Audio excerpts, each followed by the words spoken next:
faire d'éviter d'avoir les deux épaules au sol. Okay, quand je suis ici avec mes deux épaules au sol, là il va pouvoir mettre beaucoup de pression sur moi, ici.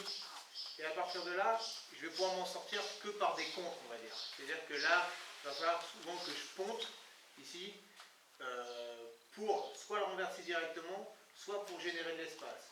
Mais à partir de cette position, c'est difficile pour moi. Si lui, il a de bonnes bases, ici, il va me mettre beaucoup de pression avec son épaule, et je vais surtout subir. D'accord? Donc quand je suis en demi-garde, ce qu'il faut que j'ai en tête, c'est d'éviter d'être les deux épaules au sol. Okay, donc je vais essayer de me mettre sur le côté, là. Ça, c'est la première chose. En demi-garde, il est, lui, sur ma droite, donc je me mets sur mon épaule droite. Okay, je rentre les coudes et je me concentre sur le fait d'éviter de lui laisser mettre ici son avant-bras en barrage. Parce que là, si je le laisse attraper ici mon kime dans le dos, ici, il va venir mettre la pression avec son épaule et me reclouer au sol. Ici. D'accord? Donc ça, c'est la première chose. Et la deuxième chose, c'est d'éviter qu'il ait l'underhook ici. C'est-à-dire que là, s'il a le bras sous mon bras ici, ce qu'on appelle l'underhook, de la même manière, il va pouvoir me clouer au sol en mettant la pression. D'accord? Donc c'est les deux choses qu'il faut que j'ai en tête pour éviter qu'il puisse me remettre sur le côté. D'accord? Donc, première, l'underhook ici. Donc je fais en sorte qu'il n'y ait pas d'espace ici. Et deuxième, je mets ma main au barrage là. J'essaie de me mettre sur le dos.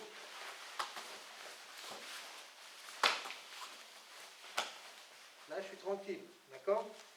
Pourquoi? Parce que je ne le laisse ni avoir l'underhook, ni me contrôler le visage avec son épaule, d'accord?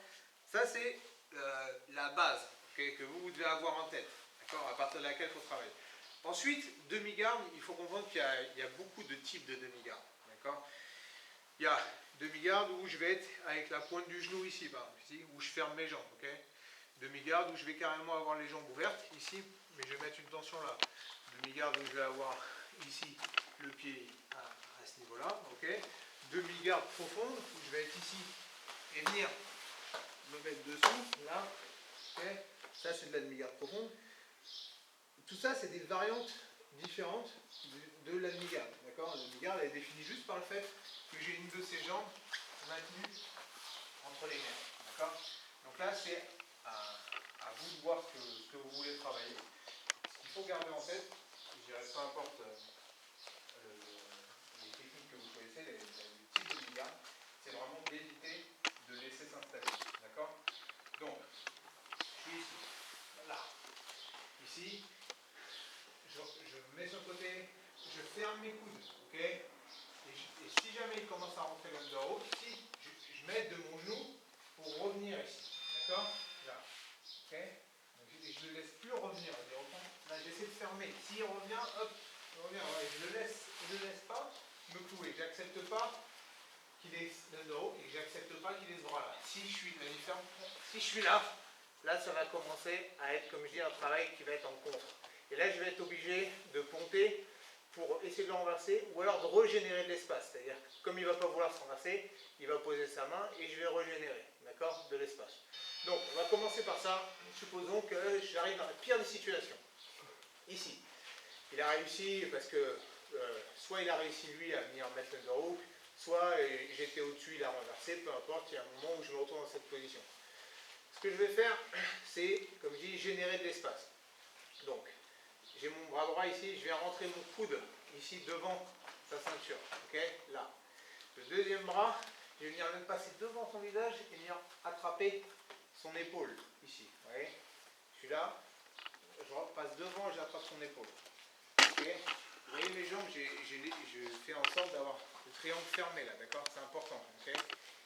Si jamais ici il est vraiment trop fermé, je n'arrive pas à passer mon coude, je ponte et je viens chercher la main au niveau de son épaule, d'accord? Donc, je fais comme ça, je rentre ici mon coude, là, dans cet espace, je mets ma main au niveau de la ceinture, ici, ok? Et sur le côté, je rentre ici mon avant-bras au niveau de son épaule. Une fois que je suis là, je vais venir ouvrir ici au niveau du cou. Allez, je vais mettre du tranchant ici pour venir voilà, créer de l'espace. Okay, ça c'est très difficile pour lui parce que s'il continue avec la pression, il va s'étrangler lui-même. D'accord? Donc je vais juste ouvrir ici chercher avec ma main gauche haut, là. Vous voyez, haut dans son dos. Et là, je vais venir monter mon épaule, ici, et venir, vous voyez, je tire mon bras ici. C'est-à-dire que je suis ici, je fais ce mouvement-là, en fait. Un peu le même mouvement qu'on verra tout à l'heure au-dessus pour mettre la pression, ici. Donc je suis là, hop, je tire, et je monte avec mon épaule, ici. Là, ça devient très dur pour lui de venir mettre la pression sur moi. Je suis sur le côté, ici, et là, c'est très dur pour lui de reprendre l'underhook. Voilà, là. Vous voyez, parce que je suis bas, et c'est vraiment compliqué, ok? Ce que vous pouvez faire, c'est optionnel, c'est de venir ouvrir ici son kim pour le passer à votre main gauche. Ça, c'est un très bon contrôle. Si là, j'arrive avec ma main gauche ici à aller chercher loin, là. Là, c'est un très très bon contrôle pour moi. Okay, donc ça, je suis passé d'une demi-garde qui était très mauvaise pour moi à une demi-garde qui devient très bonne. D'accord. Là, la technique de base que je vais avoir, c'est juste de venir remonter sur mon coude. C'est-à-dire que je vais passer mon coude droit sous mes côtes, ici. Et je suis très très bas ici. Okay, et je viens juste ouvrir ici mes genoux. Okay, je me pose sur mon genou droit. Je passe par-dessus lui, ici, et j'essaie de faire en sorte qu'il y ait le moins d'espace possible. Et là, je vais venir rejoindre mes deux mains sous lui, ici. Ok. Une fois que je suis là, je vais venir m'allonger sur mon épaule droite en l'emmenant avec moi. Là. Ok. Une fois que je suis là, j'ouvre et je viens placer mon deuxième pied. D'accord. Relativement simple. C'est ça qui est un rôti. Donc, je suis là. Ici. Là, très mauvaise position pour moi. D'accord. J'essaie de ne pas paniquer, j'essaie de faire en sorte de rester connecté à lui. Parce que je ne veux pas qu'il sorte pour l'instant le genou. Okay, il a le genou au sol. Et le fait qu'il ait le genou au sol fait qu'il ne va pas pouvoir passer tout de suite. Là où je vais commencer à avoir des gros problèmes, c'est qu'il va commencer à agir pour sortir son genou ici.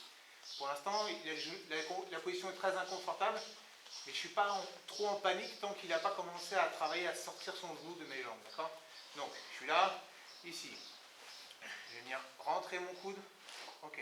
Je commence à le mettre sur le côté. Je passe mon avant-bras devant son visage. J'ouvre ici. Vous voyez, c'est très important d'ouvrir. C'est-à-dire que je pose ma main sur l'épaule et j'écarte mon coude vers le haut. Là. Okay. Et le tranchant de mon avant-bras fait que ça lui fait lever la tête et ouvrir. Okay. Dès que je vois cet espace, je rentre mon bras et je fais en sorte d'avoir ma tête toujours enroulée vers le bas. Pourquoi? Parce que là, à tout moment, si je suis trop haut, il va plonger et remettre. Et là, vous allez voir que c'est très compliqué. Okay, donc je vais éviter ça. Donc je suis déjà la tête enroulée et j'évite voilà, de le laisser rentrer son bras. Je viens plonger ici ma main d'abord et ensuite mon bras. Ici. Là. J'attrape haut. J'actionne mon bras pour faire mes espaces. Je peux ouvrir. Je donne le plus loin possible à ma main gauche. Ici. Une fois que je suis là, je fais en sorte d'être vraiment sur le côté et vraiment bas. D'accord. Là, ça va être compliqué pour lui. Okay, parce que aller chercher pour lui l'underhook, c'est très dur. Le remettre sur le dos, c'est très dur aussi. Là, dans ma manière de me relever, c'est très important de me relever vers le bas. Plus je vais me relever ici, là par exemple, ou même là, ici, plus il va pouvoir user de son poids. Okay. Par contre, plus je vais être bas, c'est-à-dire que je suis là, et mon coude passe là. Okay. Plus c'est dur, d'accord. Ici. Et là, je suis compact avec lui, d'accord. Je fais en sorte que ce contrôle-là au niveau des jambes est fort. Et là, je viens serrer au niveau des bras, ici. Si là, il y a beaucoup d'espace, j'y vais direct. Hein. J'attends pas. Si je vois qu'il me laisse ici beaucoup d'espace, j'ouvre et je viens chercher direct, d'accord. Si vous avez du mal ou qu'il ferme bien l'espace, je garde cette saisie et je plonge sur le côté en l'enroulant avec moi. Ici. Okay. Là, ça me permet d'ouvrir son corps. Okay. Je le tends ici. Et là, je vais venir chercher, mettre mon deuxième crochet. D'accord? Est-ce que c'est clair pour tout le monde? Ouais? Si vous n'êtes pas souple, vous allez marcher. Ah.